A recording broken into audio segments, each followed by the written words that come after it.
Park circus সহ যেখানে যেখানে বিগত দিনে এই ধরনের ঘটনা ঘটিয়েছেন, আপনারাও কান খুলে শুনে রাখুন, এটা আপনাদের শেষ ঘটনা।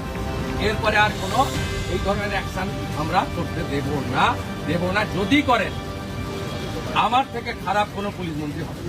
আমি শুধু আপিল করব, এই কাজগুলো করবেন না, এই কাজগুলো থেকে বিরত থাকুন। যদি মনে করেন আগের সরকার আছে, আগের নিয়ম আছে, আগের মতো পুলিশকে ফোর্সকে হাত পা বেঁধে রেখে দেওয়া হবে, তাহলে কিন্তু ভুল করবেন। তো ক্লিয়ার মেসেজ, জিরো টলারেন্স এই ধরনের ভ্যান্ডালিজম, হুলিগানিজম, রাউডিজম এবং anti national, anti social activity we are not allowed.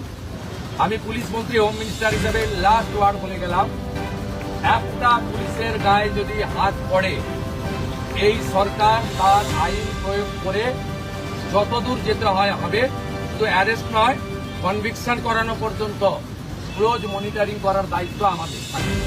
হঠাৎ করে কিছু লোককে জড়ো করে ধর্মীয় স্লোগান দিয়ে পাথর ছোড়া, এটা শ্রীনগরেও বন্ধ হয়ে গেছে। আমার মনে হয় পশ্চিমবঙ্গে বা কলকাতাতে এটাও বন্ধ হওয়ার খুব দরকার রয়েছে। আর পুলিশের সমস্ত বন্ধুদের বলবো, বিএনএস যা বলেছে, আপনাকে ট্রেনিং পিরিয়ডে যা বলেছে, আপনার সুপিরিয়র যা অর্ডার দেবে অন স্পট, আপনি চিন্তামুক্ত হয়ে পড়বেন। কে কোন দল করেন, কে কোন ধর্মের লোক, কে কোন সম্প্রদায়ের লোক, কে কোন প্রভাবশালীর ক্লোজ লোক, তার এগেন্স্টে অ্যাকশন নিতে গেলে 5 বার ভাবতে হবে। আপনারা এই চিন্তা মুক্ত করুন। মাননীয় প্রধানমন্ত্রী বারে বারে বলেছেন, বেঙ্গলে ভয়ে আউট, ভরসা ইন। এন্টার পুলিশ ডিপার্টমেন্ট, বিশেষ করে আমাদের কলকাতা পুলিশের তাদের যে পারফরমেন্স, তাদের যে উচ্চতা, এই উচ্চতাকে ফিরিয়ে আনার জন্য, দক্ষতাকে কাজে লাগানোর জন্য গভর্নমেন্ট তার কাছে আছে। এটাই আমার বক্তব্য।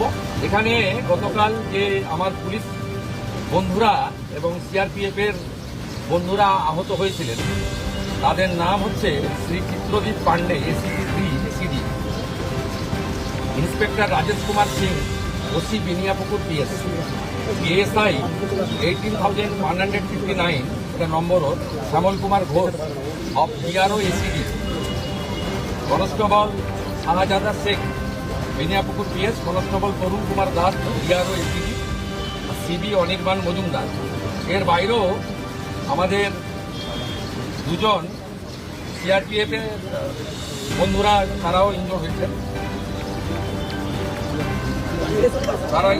আমি মূলত এদের সঙ্গে দেখা করতে এসেছিলাম, ওদের শরীর স্বাস্থ্য কেমন, ওদের ইনজুরি কেমন হয়েছে, আর আমাদের যে এন্টার ফোর্স কালকে এত ভালো কাজ করেছেন, বড় ল অ্যান্ড অর্ডার ক্যাজুয়ালিটির হাত থেকে মানুষজনকে বাঁচিয়েছেন, তাদেরকেও আমি সাপোর্ট দিতে এসেছিলাম।